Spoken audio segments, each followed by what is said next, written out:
Assalamualaikum. Hai Mams, apa kabar semuanya? Mudah-mudahan selalu sehat dan pastinya selalu semangat ya dalam menjalani aktivitasnya. Nah, siapa di sini yang sedang berada di fase hidup kok gini-gini aja ya, seperti tidak ada perubahan dan datar? Nah, di video kali ini aku mau sharing sedikit tentang cara aku menemukan kebahagiaan di rumah kontrakan yang sederhana ini. Jadi ditonton videonya sampai selesai ya. Rutinitas aku di pagi hari ini emang agak kesiangan ya Mams. Ini tuh aku mulai masaknya udah sekitar jam 10-an, karena tadi pagi tuh aku harus nganterin dulu anak aku ke puskesmas untuk imunisasi DPT lanjutan. Makanya aku baru bisa beres-beres dan masaknya itu siang Mams. Oh ya, untuk menu masakan hari ini aku lagi masak orek tempe Mams. Karena sebelumnya aku sudah food preparation, makanya proses masak aku jadi lebih cepat ya.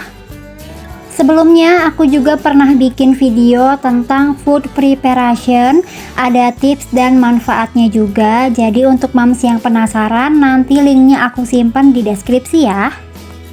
Untuk masak tempe orek ini tuh simple aja kok Mams, bumbunya tuh cuma diiris, kemudian ditumis. Nah, untuk tempenya tuh aku digorengnya sebentar aja, soalnya kalau tempe buat dibikin tempe orek ini tuh lebih enak kalau nggak terlalu garing ya, supaya nanti bumbunya, kecapnya juga bisa ngeresep ke dalam tempenya.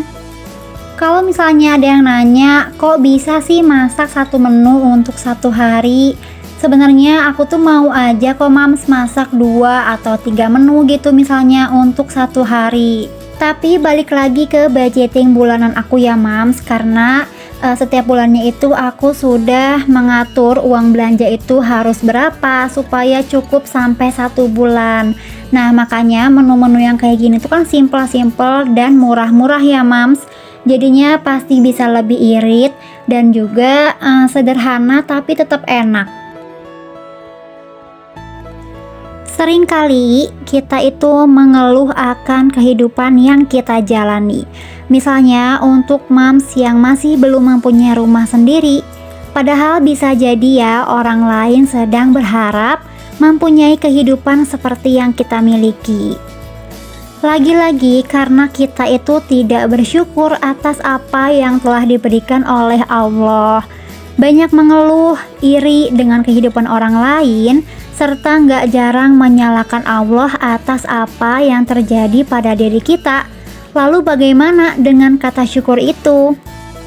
Bersyukur adalah menerima segala apapun yang Allah berikan, menjalani kehidupan yang sudah ditentukan oleh Allah. Intinya itu adalah menerima segala sesuatu dengan ikhlas, tabah, dan sabar. Rumus kebahagiaan itu sangat sederhana banget loh Mams. Bahagia itu adalah ketika kita mampu untuk mensyukuri apa yang udah kita miliki. Bukanlah dengan bahagia kita bersyukur, tapi justru dengan rasa syukur itulah kita bisa menjadi bahagia. Tugas kita saat ini hanyalah bagaimana menggunakan apa yang kita miliki dengan baik, dengan bijak, dan dengan optimal sebagai bentuk rasa syukur kita Mams. Memiliki mimpi dan target tentu aja boleh ya Mams, tapi semua itu akan berguna ketika kita selalu bersyukur atas apa yang kita miliki. Semua orang bisa kok merasakan bahagia apapun keadaannya, tapi itu kembali lagi ke kita sendiri ya Mams, kita mau atau tidak nih menemukan kebahagiaan tersebut. Dan kebahagiaan itu bisa kita dapatkan kalau kita sudah merasa cukup Mams. Kita juga perlu belajar mensyukuri dari hal-hal sederhana yang ada di dalam rumah Mams. Terkadang kita itu sering merasa tidak puas ya akan berbagai hal yang sudah dimiliki. Maklum namanya juga manusia ya Mams, memang tidak ada puasnya. Tapi seharusnya kita bisa lebih banyak bersyukur ya atas apa yang sudah kita miliki saat ini. Setidaknya ketika semua kebutuhan kita sudah tercukupi. Misalnya tiba-tiba kita tuh pengen beli empelan yang baru. Padahal empelan kita yang sekarang itu masih bagus banget ya Mams, masih layak dipakai dan belum ketinggalan zaman. Nah, kalau kita belum mampu beli empelan baru, maka kita harus bersyukur karena masih ada empelan yang berfungsi dengan baik. Yang harus kita syukuri selanjutnya adalah kesehatan. Kesehatan adalah segalanya yang harus kita syukuri ya Mams. Kita harus syukuri ketika melihat anak aktif di dalam rumah, mengacak-ngacak mainannya, memberantakan barang-barang di rumah, karena berarti anak ini lagi sehat Mams. Karena coba deh kalau anak lagi sakit, pasti rumah ini akan rapih ya, tidak tersentuh sama sekali. Nah, sebagai seorang ibu, patah hati terbesarnya adalah ketika melihat anak sedang sakit Mams. Rasanya itu seperti pengen ditukar aja ya kondisi kesehatan kita, supaya biar kita aja deh yang sakit, anak mah jangan ngerasain sakit. Dan yang harus kita syukuri selanjutnya adalah tempat tinggal. Walaupun tempat tinggal yang sekarang Mams tempatin masih sederhana, masih belum dicat, masih belum dikeramik, atau bahkan masih mengontrak, tetap ya Mams, kita harus syukuri apapun keadaannya. Karena untuk menemukan kebahagiaan di dalam rumah itu nggak perlu harus tinggal di rumah yang bagus Mams. Misalnya yang rumahnya harus serba pink, serba putih, dan nggak harus juga kok lantainya itu yang berlantai kayu atau serba estetik. Fokus pada tampilan rumah itu boleh-boleh aja ya Mams.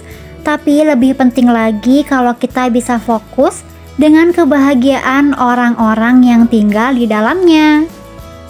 Karena semua orang bisa kok menciptakan kebahagiaannya sendiri di dalam rumah, termasuk Mams semuanya ya. Dan yang paling penting itu kita harus banyak-banyakin bersyukur ya Mams, bukannya insecure. Kuncinya adalah berhenti membandingkan kehidupan kita dengan kehidupan orang lain. Karena ketika kita hanya fokus pada kehidupan yang kita jalani, maka kita tidak akan lagi tuh merasa kurang dengan apa yang sudah kita miliki. Alhamdulillah, walaupun aku masih mengontrak, tapi aku masih diberi kesehatan, anak juga sehat, pak suami juga sehat.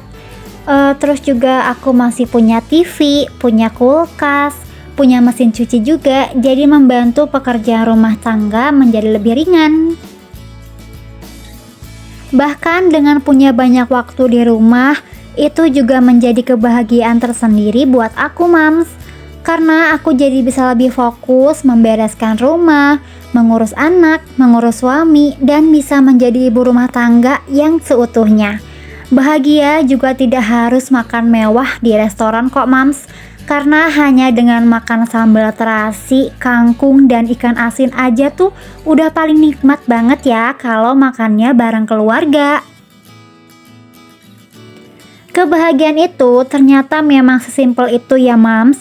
Kita tidak perlu tuh mencarinya di luar, karena ternyata tanpa kita sadari kebahagiaan itu ada loh di sekeliling kita, termasuk di dalam rumah kita Mams. Hari ini adalah jadwal aku ngelap-ngelap perabotan Mams. Karena perabotan aku itu sedikit, jadinya nggak terlalu capek dan gampang juga bersihinnya. Karena supaya perabotan kita itu awet dan lebih tahan lama, maka kita itu harus sering membersihkannya ya Mams. Nah, di sini juga aku mau ngelap-ngelapin rak yang tadinya tuh ini di kamar, nah tapi dipindah dijadiin untuk rak simpen magicom. Nah makanya disimpannya tuh di dekat TV Mams atau di dekat kulkas. Nah ini tuh emang sedikit berdebu karena kan kalau di kamar tuh nggak terlalu kelihatan ya debunya, jadi aku suka kelupaan nggak dilap-lap. Kalau untuk ngelap-lap seperti perabotan seperti tadi ya magicom atau rak kayak gini, itu aku menggunakan lap yang cuman dibasahin sedikit aja Mams, jadi nggak terlalu basah-basah banget ya. Sekarang aku lanjut lagi nih Mams, beresin bagian kamar. Karena tadi pagi kan pas anak aku udah bangun tuh kita langsung cepet-cepet pergi ke puskesmas untuk imunisasi.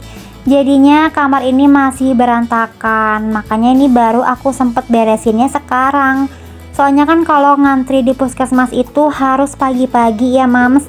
Tadi tuh aku berangkat ke puskesmas jam setengah 8 dan itu ngambil antriannya tuh udah sampai 29. Oh ya, untuk mams yang baru bergabung di channel Tasya Ed, salam kenal ya dari aku. Aku di sini akan membantu mams semuanya untuk hidup lebih minimalis dan lebih sederhana. Dan aku juga akan membantu mams semuanya untuk menjadi istri sekaligus ibu yang bahagia. Jadi kalau mams tertarik dengan pembahasan di channel aku, mams bisa klik like, share, dan subscribe ya. Terima kasih. Setelah ngeberesin bagian rak, kemudian tadi kan ngebersihin kasur juga, pasti ada kotoran ya. Nah sekarang aku lanjut lagi nih mams nyapu, karena kalau nggak langsung disapu nantinya kotoran itu akan kemana-mana ya. Nantinya tuh suka keinjek-injek lagi sama anak aku, terus nanti dia kan nginjek-injek lagi kasur, nginjek-injek lagi karpet, makanya harus cepet-cepet disapu mams. Tapi kayaknya untuk ngepel aku skip deh mams di hari ini, karena badan ini rasanya tuh kayak pegel-pegel sama capek gitu. Soalnya kan tadi dari puskesmas itu ngantri banyak banget ya. Terus juga anak tuh rewel karena kan nggak mau disuntik itu mams. Makanya ini juga aku tuh alhamdulillah banget masih bisa masak, masih bisa beres-beres rumah. Oh ya, kira-kira mams yang lagi nonton video aku lagi melakukan kegiatan apa nih? Atau jangan-jangan masih malas-malesan? Yuk kita semangat lagi ya mams, kita harus bangkit dan harus melawan rasa malas ini. Karena semua pekerjaan yang menumpuk itu tidak akan selesai dengan sendirinya. Tetap aja harus kita yang mengerjakan ya mams. Makanya kalau semakin ditunda-tunda nantinya tuh akan semakin berantakan dan semakin menumpuk. Nah nanti tuh kerasanya malah makin capek mams. Setelah selesai nyapu, nah sekarang tuh aku mau bikin puding mams. Ini tuh aku lupa lagi ya mereknya. Jadi ini tuh puding santan gitu. Cara bikinnya tuh tinggal kita ikutin aja sesuai takaran yang ada di kemasan. Karena di sini tuh kan jauh dari warung, terus anak aku juga tuh doyan banget nyemil mams, makanya aku tuh harus bikin cemilan. Oke, segitu dulu aja ya mams sharing aku kali ini. Wassalamualaikum warahmatullahi wabarakatuh.